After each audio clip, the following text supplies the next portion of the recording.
Class 5 SST Chapter 12 Hindi Animation Story of the Age of Machines।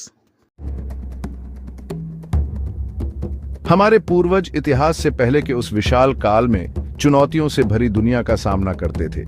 उन्हें भोजन, आश्रय ढूंढना होता था और मौसम की मार और शिकारी जानवरों से अपनी रक्षा करनी होती थी। सीमित संसाधनों के साथ उन्होंने सबसे बुनियादी चीजों पत्थर, हड्डी और लकड़ी का रुख किया। पाषाण युग मानव सरलता की शुरुआत का प्रतीक है। ये प्रारंभिक मानव अपने संसार के सक्रिय निर्माता थे, जो अपने जीवन को बेहतर बनाने के तरीके खोजते रहते थे। उनके द्वारा बनाए गए उपकरण हालांकि सरल थे, एक गहरी बौद्धिक छलांग का प्रतिनिधित्व करते थे।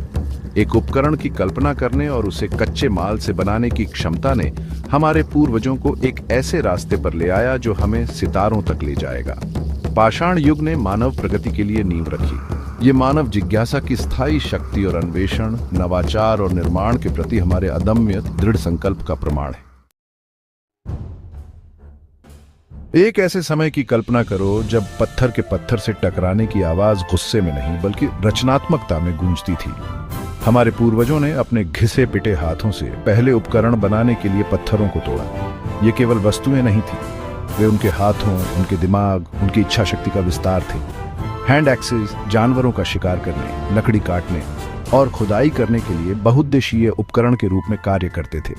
खालों को साफ करने के लिए खुरचनी का उपयोग किया जाता था और उन्हें कपड़े और आश्रय के लिए तैयार किया जाता था। ये उपकरण आवश्यकता से आकार पाए और अनुभव से निखरे अस्तित्व के लिए आवश्यक थे। इन उपकरणों के विकास ने मानव इतिहास में एक महत्वपूर्ण मोड़ दिया।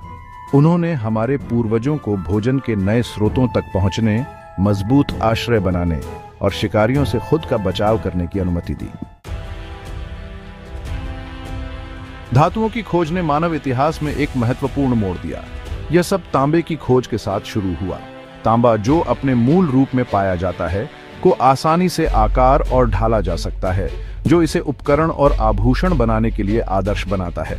तांबे का उपयोग तो बस शुरुआत थी। जैसे जैसे हमारे पूर्वजों ने प्रयोग किए, उन्हें धातु गलाने की विधि का पता चला। धातु गलाना, गर्मी का उपयोग करके धातुओं को उनके अयस्कों से निकालने की प्रक्रिया ने नई संभावनाओं की दुनिया खोल दी। इसने कांस्य युग की शुरुआत को चिह्नित किया, एक ऐसा युग जो शहरों, साम्राज्यों और जटिल समाजों के उदय का गवाह बनेगा। धातुओं की खोज और महारत परिवर्तनकारी शक्तियां थीं, जिन्होंने मानव सभ्यता को नया रूप दिया।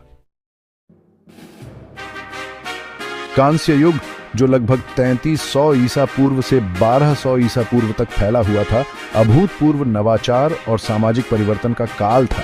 कांसे का आगमन, तांबे और टिन का एक मिश्र धातु ने उन्नत उपकरण निर्माण, युद्ध और कलात्मकता का युग शुरू किया। कांसा अपने पूर्ववर्तियों की तुलना में कठोर और अधिक टिकाऊ ने उपकरण निर्माण में क्रांति ला दी। किसान अब मजबूत और तेज हल से जमीन पर अधिक कुशलता से काम कर सकते थे, जिससे कृषि उत्पादकता में वृद्धि हुई। इस लचीले मिश्र धातु से तैयार किए गए हथियारों ने युद्ध के नए रूपों को जन्म दिया, जो संघर्ष का चेहरा हमेशा के लिए बदल गया।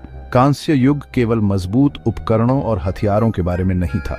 कांसा अपनी चमकदार सुंदरता के साथ कुशल कारीगरों के लिए पसंद का माध्यम बन गया। कांस्य युग मानव सरलता के प्रमाण के रूप में खड़ा है, जिसने समाजों को बदल दिया, अर्थव्यवस्थाओं को बढ़ावा दिया और कलात्मक अभिव्यक्ति को प्रेरित किया। Section 5 iron revolution forging a new era. लौह युग 1200 ईसा पूर्व के आसपास शुरू हुआ।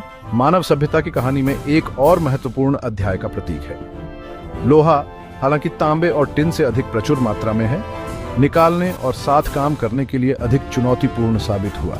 हालांकि एक बार महारत हासिल करने के बाद लोहे ने अभूतपूर्व शक्ति, स्थायित्व और बहुमुखी प्रतिभा के युग की शुरुआत की।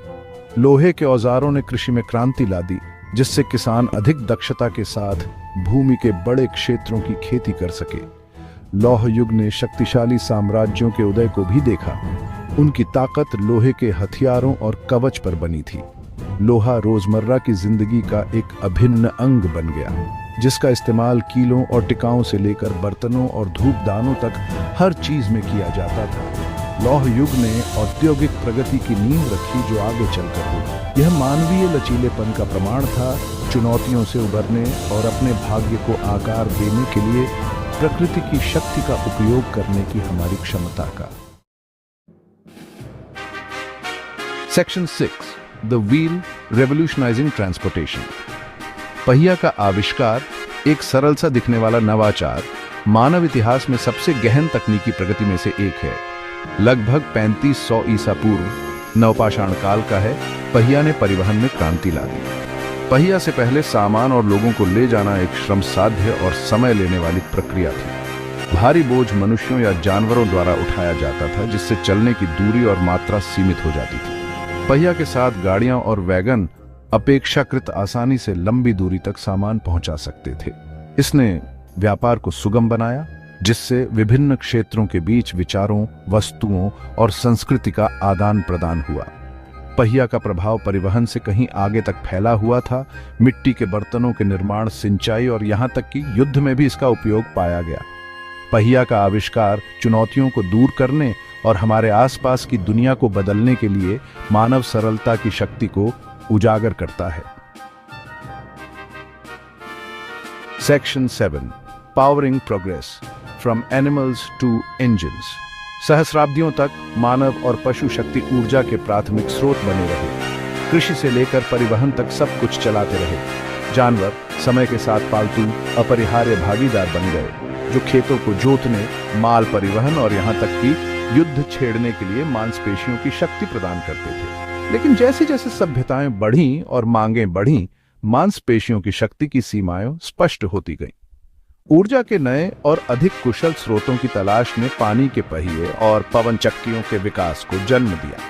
प्रकृति की शक्ति का उपयोग करते हुए इन आविष्कारों ने अनाज पीसने से लेकर मशीनरी को बिजली देने तक विभिन्न उद्योगों में क्रांति ला दी। इन शुरुआती नवाचारों ने मानव इतिहास में एक महत्वपूर्ण बदलाव को चिह्नित किया और भी अधिक शक्तिशाली और कुशल ऊर्जा स्रोतों के विकास का मार्ग प्रशस्त किया। Section 8 the age of steam, a technological revolution.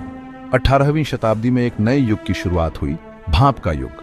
भाप इंजन का आविष्कार, एक ऐसी मशीन जो ऊष्मा ऊर्जा को यांत्रिक ऊर्जा में परिवर्तित करती है, ने मानव इतिहास में एक महत्वपूर्ण मोड़ दिया। जेम्स वॉट, एक स्कॉटिश आविष्कारक, को 18वीं शताब्दी के अंत में भाप इंजन को पूर्ण करने का श्रेय दिया जाता है, जिससे यह अधिक कुशल और व्यावसायिक रूप से व्यवहार्य बन गया। भाप इंजन का प्रभाव परिवर्तनकारी था। इसने परिवहन में क्रांति ला दी। पहले स्टीम बोट और लोकोमोटिव को शक्ति प्रदान की, दूरियों को कम किया और लोगों और वस्तुओं को पहले की तरह जोड़ा। कारखाने, जो कभी पानी के पहिए और पशु शक्ति पर निर्भर थे, अब भाप इंजन की बदौलत बहुत बड़े पैमाने पर काम कर सकते थे। भाप के युग ने न केवल उद्योगों को बदल दिया, बल्कि समाज के सामाजिक ताने बाने को भी मौलिक रूप से बदल दिया।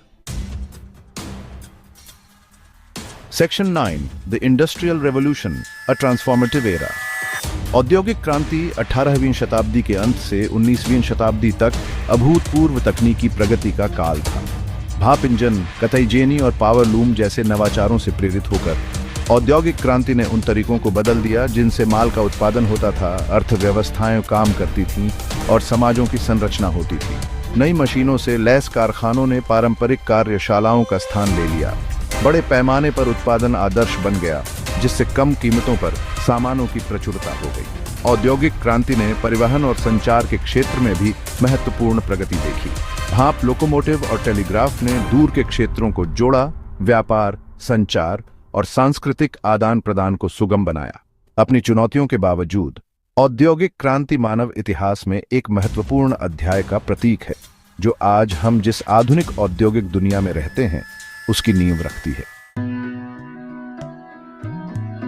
Section 10 modern marvels, from electricity to renewable energy. 19वीं सदी के अंत और 20वीं शताब्दी ने बिजली की खोज और उपयोग से संचालित तकनीकी नवाचार का एक विस्फोट देखा। बिजली, प्रकाश बल्बों से लेकर जटिल मशीनरी तक सब कुछ चलाने की अपनी क्षमता के साथ घरों, उद्योगों और शहरों में क्रांति ला दी। थॉमस एडिसन द्वारा प्रकाश बल्ब के आविष्कार ने दुनिया को रोशन किया, अंधेरे को पीछे धकेला और दिन को बढ़ाया। गैसोलीन और डीजल द्वारा संचालित आंतरिक दहन इंजन के विकास ने ऑटोमोबाइल के उदय का नेतृत्व किया, परिवहन को बदल दिया। 20वीं शताब्दी ने ट्रांजिस्टर, इंटीग्रेटेड सर्किट और अंततः कंप्यूटर के आविष्कार के साथ डिजिटल युग की शुरुआत देखी। जैसे जैसे हमने जीवाश्म ईंधन की शक्ति का उपयोग किया, वैसे वैसे हम उनकी सीमित प्रकृति और उनके उपयोग के पर्यावरणीय प्रभाव के बारे में भी जानते गए। Section 11 the quest for sustainability shaping the future. जैसे जैसे हम 21वीं सदी में आगे बढ़ रहे हैं, हमें एक निर्णायक चुनौती का सामना करना पड़ रहा है, आने वाली पीढ़ियों के लिए एक स्थायी भविष्य का निर्माण करना। टिकाऊ ऊर्जा स्रोतों, स्वच्छ प्रौद्योगिकियों और जिम्मेदार खपत पैटर्न की तलाश सर्वोपरि हो गई है। वैज्ञानिक और इंजीनियर नवीन समाधान विकसित करने के लिए अथक प्रयास कर रहे हैं। सौर पैनलों से जो सूर्य के प्रकाश को बिजली में परिवर्तित करते हैं, पवन टर्बाइनों तक जो हवा की शक्ति का उपयोग करते हैं। बैटरियों से चलने वाली इलेक्ट्रिक कारें जीवाश्म ईंधन से चलने वाले वाहनों के लिए एक स्वच्छ विकल्प की पेशकश करते हुए तेजी से आम होती जा रही है। एक सर्कुलर अर्थव्यवस्था की अवधारणा, जहां संसाधनों का पुनः उपयोग और पुनर्चक्रण किया जाता है, कचरे को कम करने और हमारे पर्यावरणीय पदचिह्न को कम करने के लिए जोर पकड़ रही है। स्थिरता की तलाश केवल एक तकनीकी चुनौती नहीं है, ये कार्रवाई का आह्वान है जो हमें ग्रह के साथ अपने संबंधों पर पुनर्विचार करने और सभी के लिए अधिक स्थायी और न्याय संगत भविष्य बनाने का आग्रह करता है।